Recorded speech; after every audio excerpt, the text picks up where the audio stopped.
जय मसीह की। आज एक वचन लेकर मैं फिर से आपके सामने आया हूँ और ये वचन मैं इसलिए लेकर आया हूँ कि एक गलत शिक्षा वो अभी चल रही है और गलत शिक्षा ये है कि पवित्र आत्मा जो है हमें दे दिए गए हैं, पवित्र आत्मा हमें मिल चुके हैं और इसलिए जो कोई ये गाना गाता है कि पवित्र आत्मा आओ, वो गलत है। या तो कोई बोलता है कि मेरे अंदर पवित्र आत्मा आओ, वो भी गलत है। या तो कोई पास्टर बोलता है पवित्र आत्मा इसको छू लो, इसके अंदर आ जाओ, इसके अंदर आ जाओ, तो ये भी गलत है।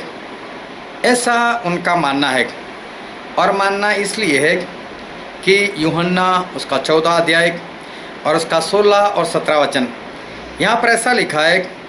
प्रभु यीशु कहते हैं, और मैं पिता से विनती करूँगा और वह तुम्हें एक सहायक देगा कि वह सर्वदा तुम्हारे साथ रहे। वह प्रभु यीशु अपने चेलों को बोल कर गए कि मैं एक सहायक मतलब पवित्र आत्मा वो मैं दूंगा और वो सर्वदा तुम्हारे साथ रहे, मतलब हमेशा तुम्हारे साथ रहेंगे। फिर लिखा है, अर्थात सत्य का आत्मा जिसे संसार ग्रहण नहीं कर सकता क्योंकि वह न उसे देखता है और न उसे जानता है। तुम उसे जानते हो क्योंकि वह तुम्हारे साथ रहता है और वह तुम में होगा। तो यहाँ पर लिखा है कि प्रभु यीशु ने कहा कि मैं पवित्र आत्मा को हमेशा के लिए आपके ऊपर उंडेलूँगा। और फिर प्रेरितों के काम में लिखा है उसका 2 अध्याय, और वहाँ पर जब पवित्र आत्मा से जो 120 लोग थे वो भर गए, तब किसी ने ठट्ठा किया कि इन लोगों ने कोई शराब पी है इसलिए अन्य भाषा बोल रहे।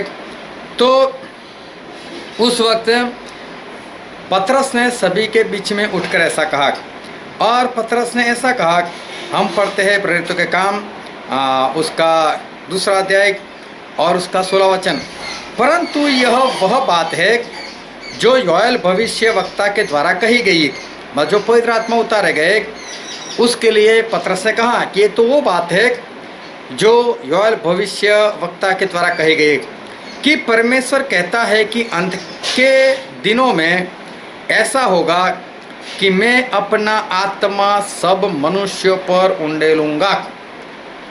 मतलब अंत के दिनों में परमेश्वर अपना आत्मा मतलब पवित्र आत्मा सभी मनुष्य के ऊपर उंडेल देंगे। तो इन लोगों का मानना ऐसा है कि सभी लोगों के ऊपर पवित्र आत्मा उंडेल दिए गए, पवित्र आत्मा हमें मिल चुके।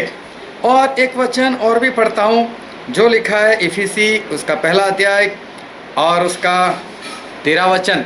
यहाँ पर ऐसा लिखा है, और उसी में तुम पर भी जब तुमने सत्य का वचन सुना जो तुम्हारे उद्धार का सुसमाचार है और जिस पर तुमने विश्वास किया, प्रतिज्ञा किए हुए पवित्र आत्मा की छाप लगी। मतलब जिस वक्त आप लोगों ने विश्वास कर दिया उसी वक्त पवित्र आत्मा मिल गया। तो ये 3 वचनों से इनका मानना ऐसा है कि पवित्र आत्मा हमेशा के लिए दे दिए गए। मैं इसका इनकार नहीं करता, हाँ दे दिए गए हैं, पवित्र आत्मा बहा दिए गए हैं। और जब विश्वास करते हो तो पवित्र आत्मा मिल जाते हैं, छाप मिल गई, लग गई, ऐसा लिखा है। तो ये भी मैं मानता हूँ कि हाँ ऐसा लिखा हुआ है। लेकिन कुछ वचन और भी है जिसके जरिए इस सच्चाई जो है उस सच्चाई का हमें पता चलता है। और प्रेरितों के काम उसका 8वां अध्याय, और वहाँ पर ऐसा हुआ कि जो फिलिप्पुस थे उन्होंने वहाँ जाकर सामरिया में जाकर प्रचार किया और उनके प्रचार और उनके चमत्कार के जरिए बहुत सारे लोग मसीह में आए, लोगों ने बहुत विश्वास किया।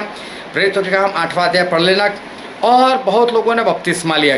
फिर ये बात जब पतरस और यूहन्ना को उनको पता चली तो वो दोनों वहाँ जो प्रेरित थे वो वहाँ पर आए, और वहाँ पर आए तो बाइबल में ऐसा लिखा है, हम पढ़ते हैं प्रेरितों के काम उसका 8वां अध्याय और 14 वचन से मैं पढ़ता हूँ।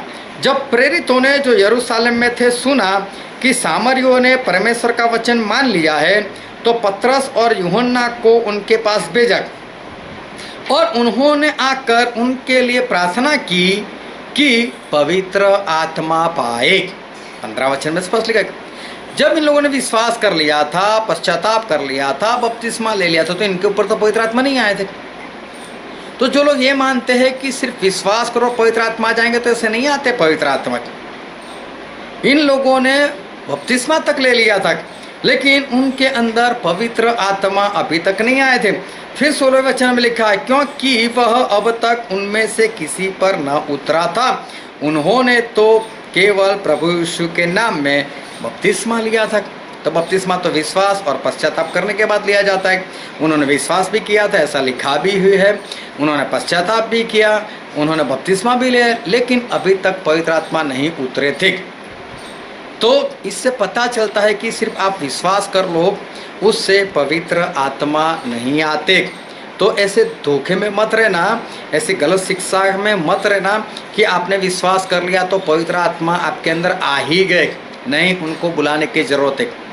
अगर किसी ने आपको शादी में इनवाइट किया, आप शादी में चले गए, वहाँ पर खाना आपके लिए बनाया गया है और आप वहाँ पर एक चेयर पर, एक कुर्सी पर बैठे रहते हो, खाने के लिए नहीं जाते, क्योंकि आजकल के ज़माने में ऐसा होता है कि खुद प्लेट उठाओ, खुद खाने के पास जाओ, अपने हाथों से ले लो, या तो वहाँ पर कोई पिरोसने वाला होता है, वो आपके हिसाब से आपको देंगे खाना।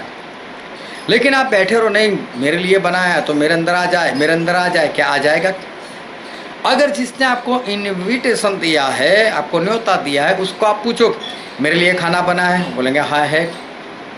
आप बोलोगे कि है मेरे लिए, बोले हाँ है, तो क्या आपके पेट के अंदर आ जाएगा? नहीं, उसके लिए आपको उठना ही पड़ेगा।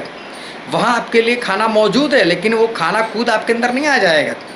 पवित्र आत्मा हमारे लिए ही दिए गए। इसका मतलब ये नहीं कि आपके अंदर उतर जाएंगे खुद ब खुद, आपको बुलाने पड़ेंगे उनको, उनके लिए प्रेरितों की ज़रूरत है। और प्रेरित जब आएंगे तब पवित्र आत्मा मिलेंगे, क्योंकि यहाँ पर लिखा है तब उन्होंने, मतलब प्रेरितों ने उन पर हाथ रखे और उन्होंने पवित्र आत्मा पाया। और जब समून ने देखा कि प्रेरितों के हाथ रखने से पवित्र आत्मा दिए जाते हैं, जब तक आप विश्वास कर कर बपतिस्मा नहीं लोगे और उसके बाद जब तक वो प्रेरित आपके पास आकर आपके लिए प्रार्थना नहीं करेंगे, तब तक आपके अंदर पवित्र आत्मा नहीं आ सकते। वो जरूरी है। और भी एक वचन मैं आपके लिए पढ़ता हूँ, जो है प्रेरितों के काम, उसका 19वां अध्याय, और वहाँ पर ऐसा लिखा है, पहले वचन से मैं पढ़ता हूँ। और जब अपुल्लोस कुरिन्थ में था, तो पौलुस ऊपर से सारे देश में होकर इफिसुस आया और कई चेलों को देखकर, ऐसा लिखा कई चेलों को देखकर, वहाँ 12 चेले थे, और 12 चेलों को देखकर उनसे कहा, क्या तुमने विश्वास करते समय पवित्र आत्मा पाया? इनको बोला विश्वास किया तो पवित्र आत्मा पाया। उन्होंने उससे कहा, हमने तो पवित्र आत्मा की चर्चा भी नहीं सुनी। सोचो, विश्वास किया था लेकिन पवित्र आत्मा का नाम तक नहीं सुना था। क्यों? इनके अंदर नहीं आए थे पवित्र आत्मा। तो गलत शिक्षा में मत जाओ। चाहे आप विश्वास करो, पश्चाताप करो, बपतिस्मा ले लो, लेकिन उसके बाद प्रेरित की ज़रूरत है। उनके हाथ रखने से ही आपको पवित्र आत्मा मिलेंगे, ऐसे नहीं मिलेंगे पवित्र आत्मा। आपको मांगने की ज़रूरत है, आपको प्यास दिखाने की ज़रूरत है, तब आपके अंदर पवित्र आत्मा आएंगे। और उसके बाद यहाँ पर लिखा है उसके 6 वचन में, और हम आगे पढ़ते हैं प्रेरितों के काम 19:6। और जब पौलुस ने उन पर हाथ रखे तो उन पर पवित्र आत्मा उतरा। स्पष्ट लिखा है। तो ऐसे नहीं आए जाएंगे, ऐसे मुहर नहीं लग जाएगी। पवित्र आत्मा को मांगना पड़ेगा, प्यास रखनी पड़ेगी, और तब परमेश्वर आपके पास किसी प्रेरित को भेजेंगे और प्रेरित आपके ऊपर हाथ रखेंगे, तब आपके अंदर पवित्र आत्मा आएंगे। तो झूठी शिक्षा में मत फंसो। विश्वास करने से पवित्र आत्मा नहीं आ जाते। हाँ, दरवाजे पक्का खुलते और आपको पता चलेगा और आप आगे बढ़ोगे, प्रेरित को बुलाएंगे तो पवित्र आत्मा उतरेंगे। और साथ में मैंने एक वीडियो अपलोड भी किया है कि प्रेरित के हाथ रखने से पवित्र आत्मा मिलते, तो उसकी लिंक भी मैं आपको भेज देता हूँ, तो आप उसमें देख सकते हो कि किस तरह से पवित्र आत्मा आते हैं। तो गलत शिक्षा में मत फंसना। पवित्र आत्मा की प्यास रखने की ज़रूरत है, तभी पवित्र आत्मा आपके अंदर आएंगे। ऐसा नहीं कि आपने विश्वास कर लिया तो पवित्र आत्मा आ गए। तो परमेश्वर आपको आशीष दे। आमीन।